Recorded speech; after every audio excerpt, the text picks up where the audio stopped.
Takeoff, a Points and Miles podcast by 10x Travel. I'm your host, Bryce Conway. Today's topic is going to be Alaska Airlines Mileage Plan. This is a super underrated program, often overlooked, wide appeal, fantastic if you know how to use it. I guess I'm kind of sharing the highlights here as we go, but it's an incredible program that most folks overlook or have very little experience with, and I myself have pretty limited experience with. But when you dive into it, it's pretty incredible. So we're going to cover kind of the highlights here, how to earn and redeem these miles, some sweet spots, how to get the most value out of everything. And that's kind of going to be the subject of the rest of the show. Before we do dive in, though, I do want to remind everyone that if you're brand new to Points and Miles and you're not quite to a point where you're ready to start learning about the fringe programs, go back and check out episodes 1 through 6 of our show. We covered the fundamentals of this hobby. It's kind of like an audio version of our course. You'll learn a lot of the basics. It'll help you get started and help all this make a lot more sense. And also join our 10x Travel Insiders Facebook group. This is the largest Points and Miles community on the internet with over 350,000 members at the moment, asking questions, talking about the podcast, providing feedback on Travis's lovely plaid shirt that our YouTube watchers can see here today. Great space to just hang out and learn more. So, like I mentioned, today's episode, we're breaking down the Alaska Airlines Mileage Plan. What makes this program unique, how to earn and redeem miles with Alaska, which is actually somewhat tricky, how to maximize our miles with partners like Cathay Pacific and other affiliated airlines, and some practical tips and some of our favorite sweet spots for how to use these miles. Travis, how are you doing today? I'm doing well. I'm glad to be back. I know that our lovely audience, they heard about it, but our last 2 episodes, I believe, were recorded before I left on my trip. Now I'm back from my trip.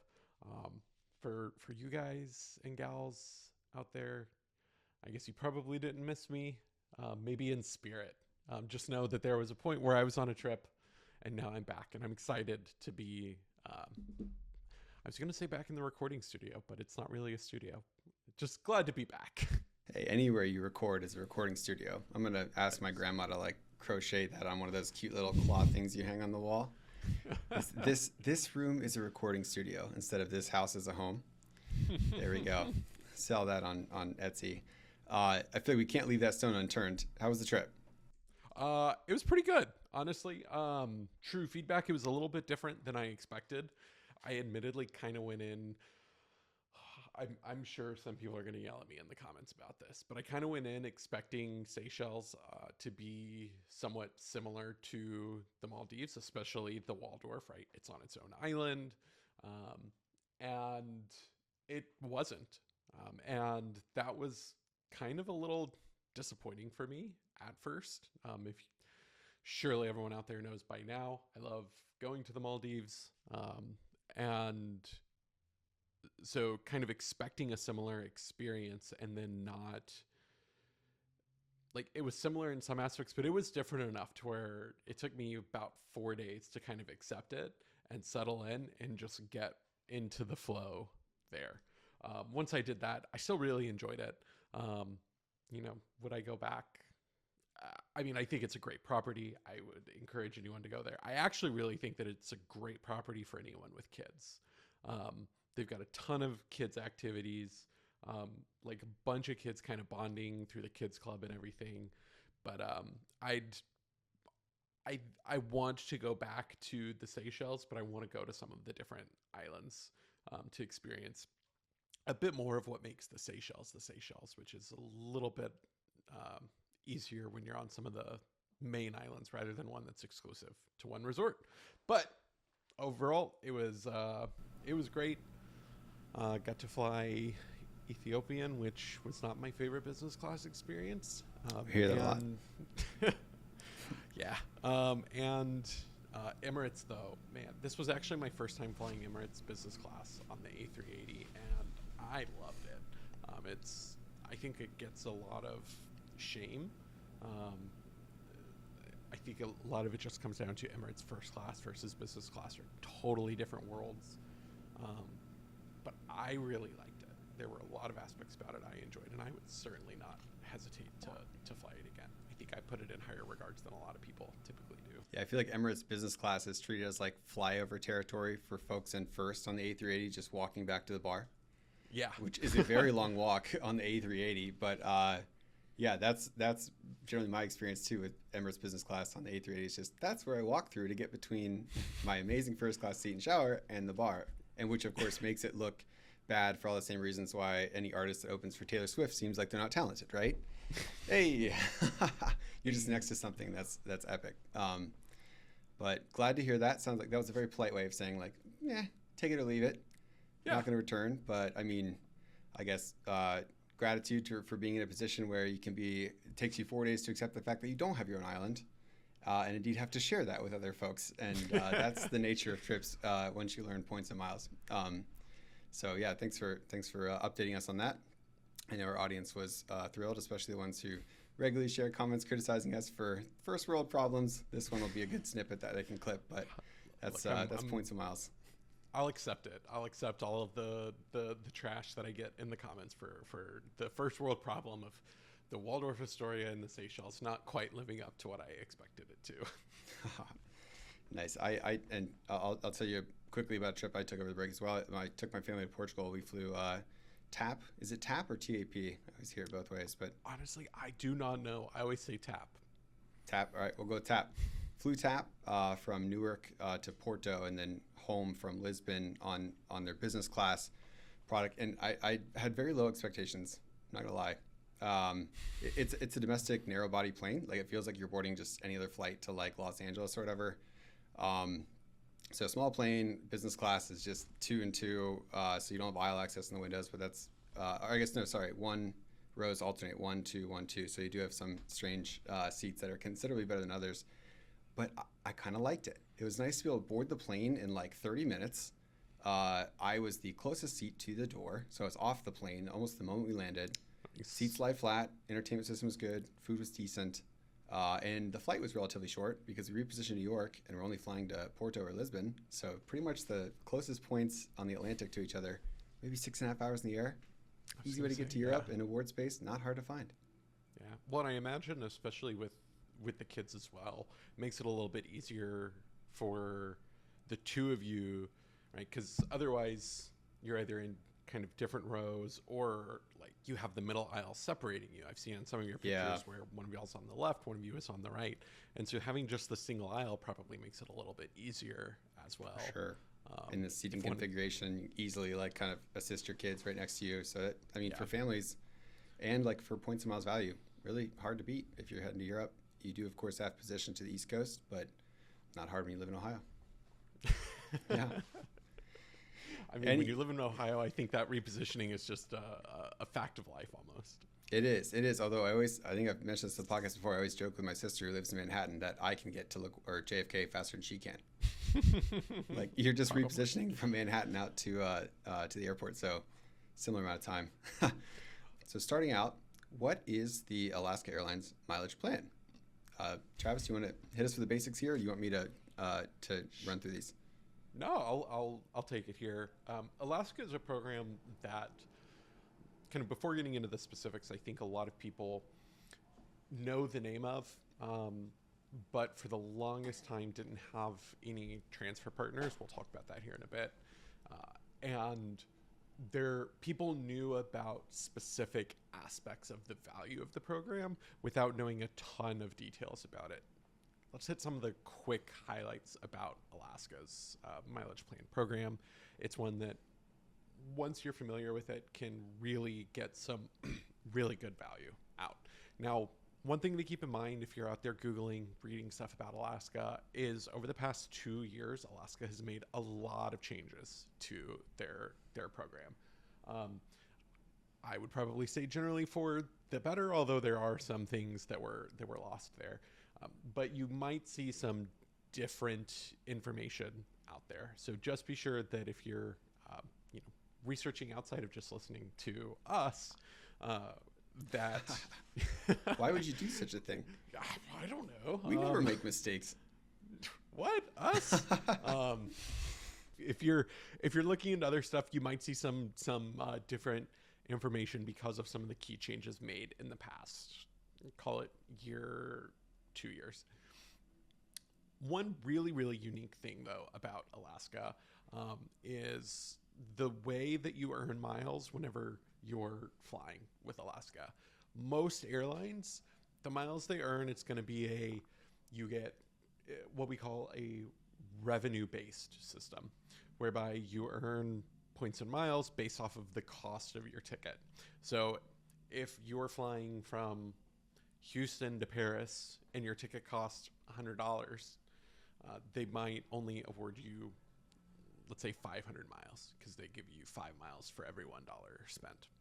Alaska has retained what a lot of programs started off with, which is a distance-based award earnings. That's why they're called miles in the first place, right? They all started that way.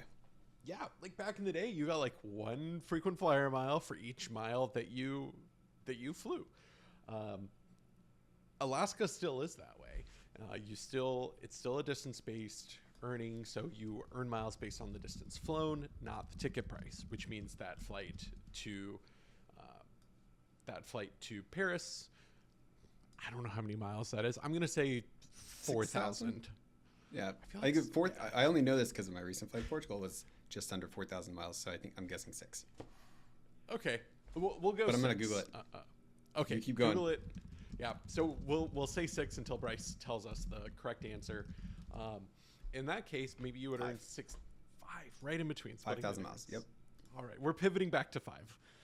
If you're still with us, Houston to Paris, 5,000 miles. It doesn't matter what you paid for the ticket. You would earn 5,000 miles because you flew 5,000 miles. It really is a unique program in that it gives you the opportunity to arbitrage these flights where you can find a low price for a long flight and earn a ton of miles. I'll actually talk about a way that I did that later on. Another key feature about the Alaska program is that they finally joined an alliance. They officially joined the One World Alliance in 2021, which I actually had to Google this because that felt way too long ago. Yeah, I was just thinking the same thing. The pandemic has just really distorted my perception of time in the travel world. But it was 2021 when they formally joined One World Alliance. I felt like it was just last year. So it's going on 4 years now. Oh my goodness. Now I feel old. 4 years. So that means that it has access to all 14 airlines like British Airways and Qantas. So the big takeaways of why you should really care is Alaska. If you are a business traveler in Alaska or American, so since it's part of One World, you can fly on American and credit those flights to Alaska now. If you're doing any paid travel, crediting to Alaska might make more sense than American. Take a look and figure that out as to where you're gonna earn more miles. So people who are frequently booking revenue tickets, cash tickets, being familiar with Alaska, even if you're flying American, could be really beneficial. But for those of you who aren't doing that and are just earning points without stepping on a plane, which I suspect is the vast majority of you, it's a great program to be familiar with. They've normalized their award charts, and we'll talk about those award charts here in a bit. There's some really nice perks, like a free stopover perk, and you have some access to some really nice products like Cathay Pacific First Business Class, Japan Airlines First Business Class that you can redeem their miles for. So that's kind of the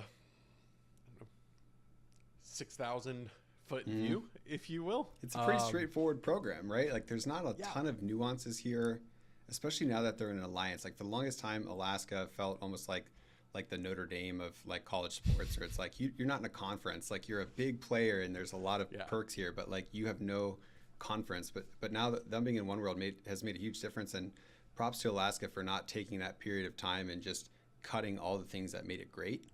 They're still hanging on to a lot of these. Of course, you know, the merger with Hawaiian kind of opens up a whole new angle on their points and the ability to get them from transfer partners, and just overall straightforward, fair, valuable program. It is. I mean, it's so straightforward that when we were looking at this outline and researching for this episode, we were asking ourselves, do we even have enough to talk about to fill a whole episode because of how much they've streamlined? I think that Alaska did a really good job on putting together their new program while retaining some of what makes it special and unique. Absolutely. Yeah. And one additional perk that people love about the Alaska program is the free stopovers. You can add a destination to your journey at no extra cost. So, like, for example, if you want to fly like Seattle to Anchorage, Alaska, you can add a stopover in Juneau for 12,500 miles. And I believe it's 14 days is the time frame that you can stay for it to be a qualified stopover, which is long enough for most folks who aren't doing the crazy around the world tickets where a round trip is actually being used as two separate one ways for two different trips and that sort of thing. But yeah, it gives you that kind of flexibility for multi-destination stops. And Alaska's route network is pretty good, particularly in the West Coast. And of course, the Airline Alliance kind of opens up a lot more opportunity there. So let's talk about earning Alaska miles. A few different ways to do this, and they're all kind of pretty typical with earning any airline's miles. The first, of course, is flying on Alaska Airlines and their partners. As Travis mentioned, they run a distance-based award program, so it's not based on spend. A 6,000 mile flight is going to earn you 6,000 miles. So you do get a minimum of 500 miles per flight.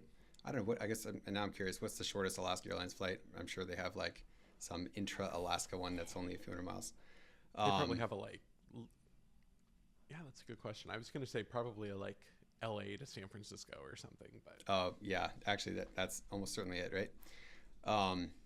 So if you book direct on alaskaair.com, you get guaranteed 100% miles earned on partner flights. And as usual, if you have an elite status, you can get additional miles up to 125% bonus for the top tiers, which Alaska status also not nearly as hard to earn as other airlines. And we'll talk about that here in just a minute.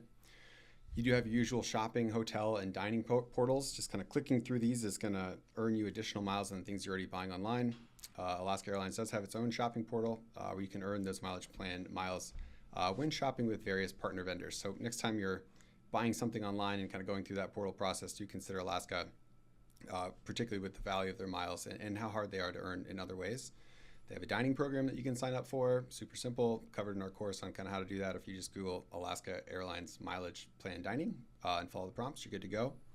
And you can do stays with Alaska Vacations. That's a travel portal that you can use to earn Alaska miles on hotel stays around the world. So it's a nice way to earn a few Alaska miles by kind of double dipping, but this is a newer portal launched late in 2024, and generally it offers lower rates than the old portal did, which was powered by Rocket Miles. But I feel like portal earnings are always just like a nice little, it's almost like the interest you earn on like your checking or savings account. It's like, oh, that's just like it's a little bit that comes in here and there, but no one's going to be booking free flights based on their activity with those dining plans or vacation programs. No, well, and it's I still think 90% of the time for most people using Rakuten is just an easier option. Right.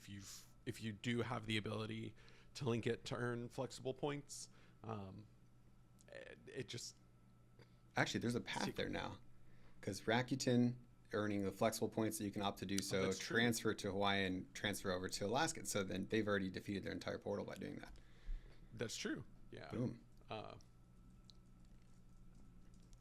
So I looked it up. How long do you think is the shortest Alaska Airlines flight? 146 miles. That would not even be in the top 10 shortest Alaska Airlines flights. Is it 2 miles? Is that the Kylie Jenner route from LAX to Burbank? 31 miles from Petersburg, Alaska to Wrangell, Alaska. 31 miles. So what's the flight time on that? Like 9 minutes? 27 minutes is what. 27 minutes? I could drive that far in 27 minutes. And it's at least February 1st through February 5th, it's $268. So this is one where having a revenue-based program would probably be a little bit nicer. But minimum of 500 miles, remember? Oh, that's true. So that's boom. true, yeah. Actually, could you just fly that back and forth, and earn a bunch of miles? I mean, probably, but for $261, yeah, only 500 miles, you're paying 50 cents per mile. Yeah. Scrap that idea. Sometimes I mention just bad ideas without thinking them. I don't know if listeners, if you've noticed that, I do that a lot. Let's talk about some good ideas, right? Let's talk about some of probably the most common ways to earn Alaska miles. Of course, things like shopping portals and flying are some of the easy ones, but the most common way that those of you listening are going to be looking to earn Alaska miles are going to come from co-branded credit cards and transfer partners. Co-branded credit cards have typically been the historical bread and butter because for the longest time, no flexible currencies transferred to Alaska, either directly or indirectly. The co-branded credit cards were the only way of really earning Alaska miles. So that's part of what made Alaska so unique for a while. Was their miles were relatively hard to earn because you only had one personal and one business card to choose from. And the only other way to really earn them is through flying Alaska or their partners. And when they weren't part of the One World Alliance, it meant a limited partner network. But there was always some good value to be had there. The co-branded credit cards are certainly still a way to go. I think that it's a very common way for people to still earn them. But now you can transfer directly from one currency and indirectly from another. If you've earned points with the credit card in the program that typically rewards you for rent payments, those transfer one-to-one to Alaska now. So especially for renters, Alaska is a program you should certainly be familiar with if you're a part of this ecosystem. The other way, the kind of indirect way, as Bryce talked about earlier, is Alaska and Hawaiian are currently merging, and it's going to be under Alaska. What this has opened is an opportunity whereby you can transfer miles from Hawaiian into your Alaska program. They have to be able to go back and forth one-on-one. I think the Department of Transportation actually said that I believe so. were required to do that. Good on them. Yeah, good on them. And what that has created is an opportunity for flexible points that transfer to Hawaiian can then be transferred to Alaskan. I want to take a second just to kind of talk about this for context for people and just a little bit of caution. We don't know what's going to happen because of this merger in regards to the flexible points to Hawaiian. I would love for us to just see it become, those flexible points transferred directly to Alaska now. We don't know if that's going to be the case or not. So this might be a limited time thing. What that causes in people is a sense of FOMO. They're worried that they're going to miss out on the ability to transfer these points to Alaska, and so they transfer them speculatively. I think I said that word right. You did. I want to encourage you, as always, don't transfer points just out of FOMO. Only transfer if you know that there's a redemption that you're going to be taking. If there's one thing that Alaska is slightly notorious for, it's for changing and devaluing their program overnight. I think it was sometime in the 2010s when they basically doubled the price for Emirates first class when Emirates used to be a partner, pretty much overnight with no notice. So in fact, we literally saw within the past week of recording that Flying Blue devalued overnight. And I'm thinking about the number of people who transferred points speculatively during a transfer bonus period, who essentially just lost out on that value now. So Large number of people that did that too. Large number of people. These are prime examples of why we advise don't give into the FOMO, only transfer whenever you need to. So if you have a need, and we're going to talk about some of the ways that you can redeem these miles here in a second. If you have that need and the availability is there and you're ready to book, it's perfectly fine to do it. But if you're just doing it out of speculation that you're going to use them later, those miles could really be locked, especially because of the unknown. I think that that's probably a bigger risk here, is we don't know what's going to happen once this merger is complete. You might not have the ability to transfer points in anymore. And so if you haven't used them by then, and there's a devaluation of some sort, your miles might be locked and you don't have enough to use them with very limited ways of getting more. So that's my rant. I'll end it there of why you just need to be certain that you're ready to redeem those points before transferring them. and just don't worry about the FOMO. Or at least comfortable with the risk. If you're uncertain and you want to take the risk, by all means, this is America. You can do that, but don't ask us how you can undo that if things go poorly, because the answer is that you cannot. Yeah. You'll just have to earn more points to be able to use and redeem them, is what the answer will inevitably be. And if you don't have any of the other flexible currencies to transfer, you'll either have to open up one of the co-branded cards or go through some of those shopping portals or fly cash tickets in order to get there. Yep. So bottom line, Alaska, a very typical setup. You got one personal co-brand card. You have one business co-brand card. You have the ability to earn them from a couple of flexible points ecosystems. One that's very direct right now. One that's a little bit more of like a temporary, I don't want to call it a loophole, but temporary opportunity, hopefully one that becomes permanent. And that's how you can kind of earn those miles. I will say, like, from a high level, Alaska Miles, and really Alaska's program in general, has a lot of the same vibes that you see with the American Airlines program, where it's like these miles have some use cases that are like fantastic and people are generally familiar with them and love them, but it's a little harder to earn their miles than most other programs. And that creates almost like that inevitable frustration of you see like the beautiful shiny object, but you can't get it in the quantity that you want. And if that's how you're feeling, you're not missing something. That's what it is. That's kind of how this area of the game works. So, but I will say that most people who dive into the Alaska program end up loving it and kind of come back and be like, I wish I would have known about this sooner, which is why we're doing this podcast today. So that's earning. Let's talk about redeeming Alaska miles.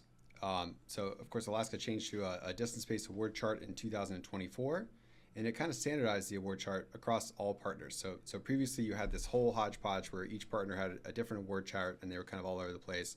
Now they all use the same chart. This did hurt some partner redemptions a bit. It helped some others. So, winners and losers. But, from Alaska's partners, I kind of view it as like their current situation now that they're no longer Notre Dame is that they almost have like their Alliance Plus is how I'd describe it, right? They're in the One World Alliance. So you have all the partners that would be in there. American Airlines probably being the most familiar name to folks listening to this podcast, but many, many others. But you also have these kind of like unofficial, you can't call them partnerships, but relationships with Korean Air, LATAM, Condor, Fiji, Iceland Air, Singapore Air. So when redeeming Alaska miles for domestic award tickets, flights under 700 miles, like the one that Travis mentioned earlier, that was only, what was it? 39 miles? 59 miles? 31. You're still too far by like 20%. Yeah. So, flights under 700 miles, they start at 5,000 miles to redeem for that, which is pretty cool because it's like if you fly pretty much across the continental U.S. and credit that to Alaska, that gets you one free flight under 700 miles potentially. Neat. Yeah. Medium haul flights start at 7,500 miles, and transcon flights you're looking at 12,500 miles and up. So those are pretty reasonable rates, and those are actually pretty consistent with.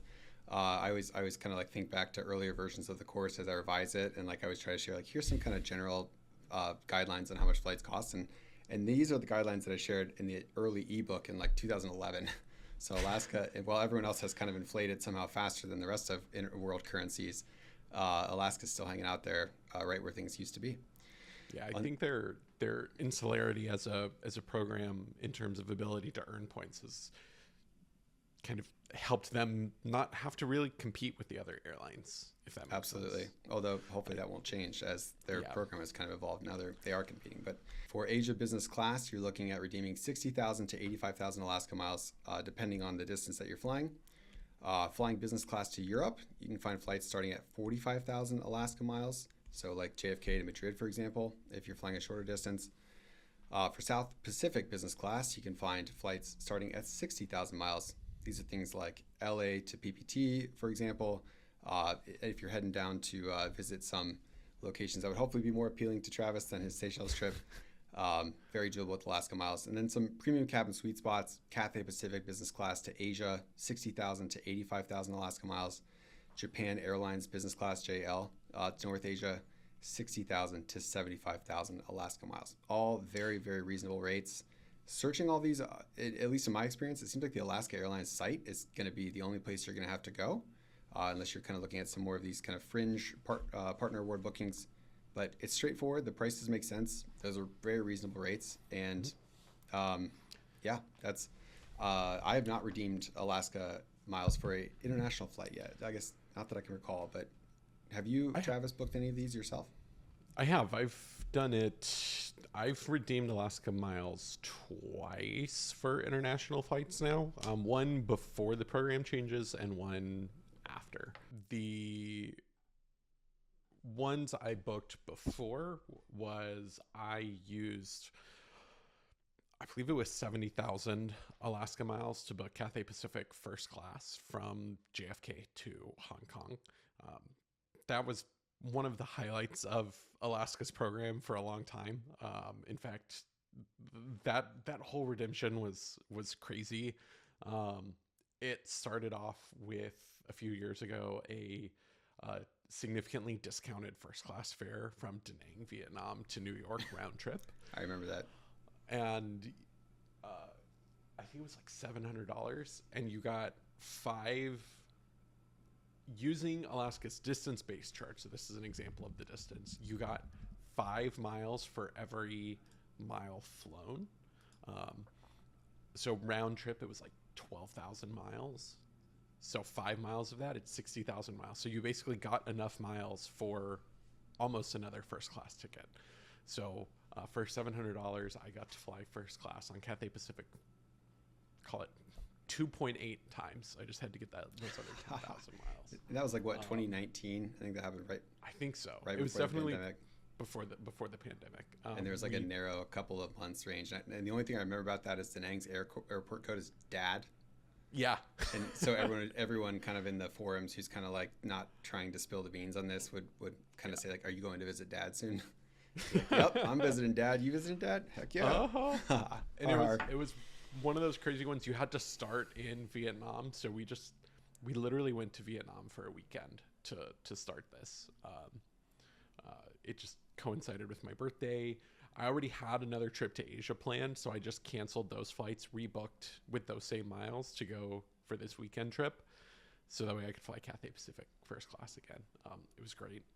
I would definitely do it again, but I share the example not because it's actually something that's realistically possible for people to go out and do and replicate at any time, but it kind of shows the benefits of the distance-based program, and how earning miles for miles flown rather than what you pay can provide unique opportunities like this, as well as some good redemptions. Cathay Pacific's redemption is one that did get a little bit devalued during the changes. So it doesn't cost quite the same number of miles anymore. I believe now you're looking at like about 85,000-ish to 110,000 miles in Cathay First Class. So it was one that got hurt a little bit. But since the changes, I actually booked Finnair business class for later this year. I'm going to Europe this summer, and for my flight back, I'm going from Dublin, Ireland to Helsinki to Dallas. So the Helsinki to Dallas is on Finnair, and I believe it cost me 60,000 miles to book that. So 60,000 miles, and the period of anxiety that I'm sure you get when your itinerary has you flying in the wrong direction to then fly home. Don't you love that? I've flown way more in the wrong direction than that before. Yeah. I mean, it's on one itinerary is the nice thing, right? So yeah, that's kind of the saving grace of it, is that it's all on one itinerary. The weird thing about it was that Alaska's program actually cost more than American's program. So because of these changes, American would have cost me 57,500 miles, I believe. But I had some Alaska miles that I've had for honestly kind of a long time, and was looking to finally burn them. So I didn't mind spending a little bit more than I would have with American. I was also short on American miles. So, as we all are, it seems, all the time. Yeah. So it may not have been the lowest number of points possible, but I had them sitting there for quite a while. It got the job done. So the the changes kind of puts a lot of their international redemptions in line with other carriers, is really what we're seeing. And beforehand, some such as Cathay Pacific, which I know I keep calling out, were exceptionally underpriced compared to everyone else. Mm-hmm. I don't like to use the word underpriced. Maybe more fairly priced than everyone There we else. go. Everyone else's prices were too inflated. No, they were out of line with the pricing of other airlines, and the changes brought Cathay Pacific back up in line. But some of their other partners, like Korean Air, were insanely high and brought them down and back in line. So there's certainly still value to be had and to be found through the program. It's just maybe not the same as it used to be. Yep, well said. So some kind of like pro tips and downsides to be aware of with the Alaska program. First pro tip: use the stopovers creatively. Like that feature is becoming more and more rare in redeeming points and miles. It's often difficult to use. Alaska makes it about as easy as possible, so you can plan multi-city itineraries for the same mileage costs. So one in-route stopover of up to 14 days is allowed per one-way on eligible international itineraries, and on a round-trip international itinerary, 2 stopovers are permitted, with 1 in each direction of travel. So you could piece together, 4 cities there on one itinerary and not pay any additional money. Fantastic for anyone who's looking to kind of hit multiple destinations on one single, hopefully lengthier trip, and not do the typical American thing where you go to Europe and visit 14 cities in 15 days. I mean, if you're wanting to do Europe, obviously, but this could be a really good use around Asia as well. Some examples that kind of quickly come to mind. My mind keeps jumping as to what kind of the best is. You could do US to Hawaii, stop in Hawaii, Hawaii to Tokyo, go do some travel around Japan, then go from Japan to South Korea, and do some travel around Korea, and then Korea back to the US. And so you would do Hawaii, Japan, and Korea all in one trip, and using the free stopovers, it wouldn't really cost you anything more. And surely some more award space available now that Hawaiian is kind of in the mix there, at least for those first couple of legs. Yeah. So that's a great kind of on-the-fly sample that you came up with there that I now want to book. You could do it backwards, too, because Hawaiian actually flies from Hawaii to Seoul. So you could that's actually, right. Yeah, you could. I'd have to actually double-check that they're still flying that route. I know they were a few years ago. But, yeah, you could do it the other way as well, thanks to the partnership to go to Seoul, then Japan Airlines from Seoul to Tokyo, and then Tokyo back to the U.S. And also get a chance to kind of add a stop to break up that 16-ish hour flight to Asia, right? That alone would be worth more. And of course, you can book it for no additional miles here through Alaska. So you do, like with any airline, you do want to be booking early for the premium cabin awards. This is the Cathay Pacific, the JL are probably the 2 that are most sought after. These awards will often book out, 6 to 12 months in advance, closer to 12 really in that range.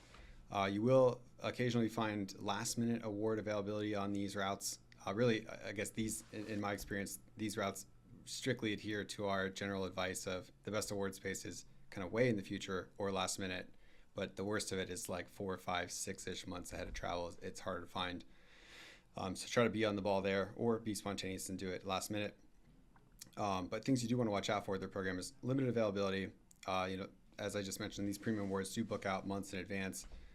Some partner awards would require you to actually call Alaska to book, so not quite as easy as some other programs that you might be familiar with. And watch out for the fuel surcharges, which do vary by partner. British Airways is kind of the notorious one on this list. If you're flying on British Airways or really hitting London in any capacity, your tax and fees just absolutely surge.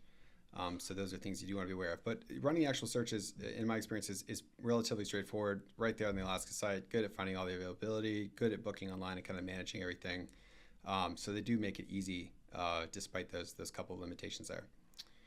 I did want to quickly mention mileage expiration policy, because you mentioned had Alaska miles kind of sitting around, and I find myself in the same boat a lot.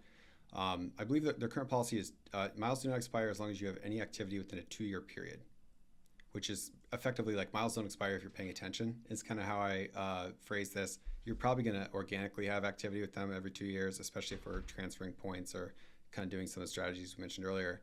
But even if you get to a point where you're getting that kind of email from Alaska Airlines, like, hey, your miles are about to expire, you have X number of days, that's when you hop in the shopping portal. So you join the dining program and go eat out one time. It's easy to avoid expiration on these. So don't be worried about miles getting trapped there. And don't use that as the reason to start speculatively transferring for aforementioned reasons covered by Travis. But it's not something you have to worry about if you're parking miles in Alaska. Should we talk about some sweet spots? Yeah, let's hit a few of the highlights. A little bit more targeted rather than anecdotally. Sure. Yeah. Why don't you kick us off on that one? Yeah. So as I've obviously mentioned, Cathay Pacific is it's not as much of a sweet spot as it used to be, and availability can be harder to come by now. It used to be much more readily available. Mm-hmm.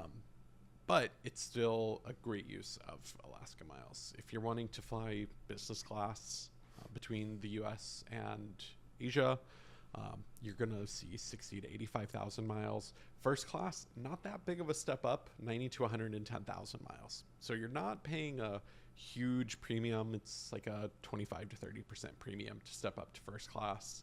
And if you listened to our maybe our last episode, actually, Cathay Pacific, my favorite first class. So I would certainly not hesitate to pay that premium, especially on some of those longer flights, the like 16-hour flights from New York. Absolutely worth it if you've got the miles, in my opinion. Really, I think everything we're about to mention on this sweet spots list falls into that category of, if you see this and that's somewhere you want to travel, don't hesitate to pay this. This is as good as you're going to get redemption-wise. So we talked to Cathay Pacific. Next up, Japan with JL Business Class, 60 to 75,000 miles, depending on where you're starting from. And of course, as Travis mentioned, kind of a pro tip here is just add a stopover in Tokyo to explore the city before continuing anywhere else in Asia. That is an incredible deal, an incredible use of Alaska miles, and a common one that I see in my experience. And last but not least, this is the one that I've actually done, is domestic flights and stopovers. So 12,500 miles for short haul flights. This is like Seattle to Anchorage, get a free stopover in Juneau. This is ideal for budget conscious travelers looking for unique itineraries, or of course anyone who's looking to just travel domestically for any other reason. But I know my uses of Alaska miles have been first class flights to New York, Columbus to New York, direct flying on American Airlines. I think it was 12,500 for first, which when I saw that, usually redeeming miles for domestic first is like, not your best choice, but that one was. So I've done that, and I've also used it a couple times to fly to the West Coast, also on American Airlines planes, although Alaska did recently add Columbus as a destination. Really? We can fly to and from Seattle, 2 flights a day. Yeah. That's good to know. It is. And their premium cabin domestic product is quite good. If you don't get one of like the much older planes, but like the new ones, the lighting is great, the food is great, the cheese and fruit platters, kind of legendary. Consider me a fan. Didn't like Amazon open a really big something in Columbus? No, we were on like the top 3 list. Okay. I think they chose DC. Gotcha. But yeah, for a while there, we were all excited about it. And that's about when this came. So maybe I hope they don't pull it back. But yeah.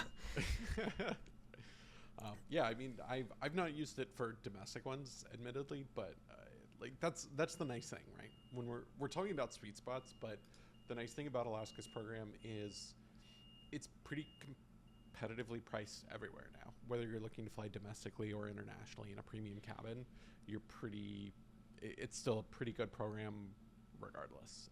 And especially the fact that for domestic flights, you can use it for flights on Alaska Airlines as well as American. Right? That kind of positions it pretty uniquely, where you have multiple domestic and Hawaiian, really. So you have 3 domestic airlines that you can book with one program. If you're a frequent domestic traveler, it's probably a program that you should certainly familiarize yourself with. Yeah, especially if you're currently in a position of like flying on American airline revenue flights frequently, work, travel, whatever, you should strongly consider switching where you credit those and start putting all those in Alaska. I know I have, and I find myself in that bucket. So it's wonderful. To kind of wrap this up, we want to hear what your best Alaska Airlines Mileage Plan redemptions. Please share them in the YouTube comments or in the Facebook group or by any other means that you'd like on our socials. Kind of the key takeaways here: Alaska's Mileage Plan is perfect for earning and redeeming miles, and you have some high-end premium partner uses from them as well. It's a straightforward program, easy, kind of user-friendly, easy to use if you're relatively new to points and miles. In fact, I would encourage you, listeners, even if you have no Alaska miles or experience whatsoever with their program, go ahead and enroll, create an account, and just kind of play with the searches. Like, just run some sample searches to places that you want to go, look at some different dates. That tends to really make it easier to understand how to think about the program, the value of their miles for your particular use, and just get some more reps in for running award searches. The Alaska program stopover benefits and partner flexibility make it a standout. The pricing is straightforward, pretty simple to understand. Award space is not super difficult to find. The search process is relatively easy. It's kind of just a nice, simple program that pretty much anyone can get benefit from. It is. And I mean, you mentioned the search being easy. Like, that feels... That's really understated. Like, if I'm ever searching on Alaska's site, I really like it. It's easy to use. It's easy to navigate. My word availability is either there or it's not. And that just makes it so easy compared to other sites. Cough, cough. We won't. Are we going to name names? Or are we going to... Nah, we won't. Okay. Yeah, we'll give them a break. We'll just say Alaska does a good job. So yeah, give the program a chance, give it a look. I think you'll get a lot of value out of it. And of course, we're always here to help with questions and redemptions and all of that. So to kind of close things out here, don't forget to sign up for My10X, our free all-in-one web tool that makes points and miles simple for anyone. You'll find the course in there. You can easily link and manage all of your cards and points across many different programs. It'll remind you of upcoming annual fees. It'll help you with general strategy. That is the one stop to go if you want to level up your points and miles game. Of course, check out our website, tenextravel.com, for in-depth guides and step-by-step instructions on booking Alaska award flights and others, kind of just generally learning more about the program. A quick shout out there to our AI-powered chatbot on the website. If you're, don't necessarily just go to the site and just browse the most recent articles. I mean, we'd love if you do that. But if you're on a fact-finding mission for Alaska knowledge, open up that chatbot in the bottom of any page on our site and just ask it, hey, can you point me to some resources about Alaska Airlines miles? We have a bunch of them, and it will help you quickly locate them. And of course, don't forget to subscribe to this podcast, rate us, give us 5 stars. Actually, that my new fun line that I like to say that I noticed the other day is that rating a podcast is pretty much the only time left in life where you push like 5 stars and you're not prompted to tip. Like when I've done that before, you click it and you just wait for tip 15, 18, or 20%. It's like, nope, just thanks for rating and move on with your life. It's surprisingly refreshing. Listeners, I encourage you to try that for yourself. Speaking of tip, no, I'm not going to ask you to. I'm not going to drop my Venmo and ask you to send me a tip. Not only do you not have to tip, the tips are on us at our meetups. So yes. We've got our meetup scheduled for this year. Should be live on the website now. We're coming maybe to a city near you. We'll be in Houston and Chicago in April. We'll be in Columbus, of course. All of our Columbus listeners know that we're there every year in May. We'll be hitting up San Diego, San Francisco, and Seattle this summer. And this fall, we'll have some on the East Coast. We don't have those exactly locked in yet, but they will be on the site when they are. So if you want a chance to meet us in person, we'd love to see you there. And the drinks, the snacks, and the tips are on us. Well said. But yeah, we enjoy this tremendously and look forward to seeing all of you in person, where you can come and say the fun line that we hear more and more now of like, I've only ever heard your voice before, but it's interesting to see you as a person. So yeah, that's always a fun experience. But anyway, this has been Takeoff, a Points and Miles podcast by 10X Travel. For Travis, I'm Bryce with 10X Travel. We appreciate you listening today. We will talk to you next time.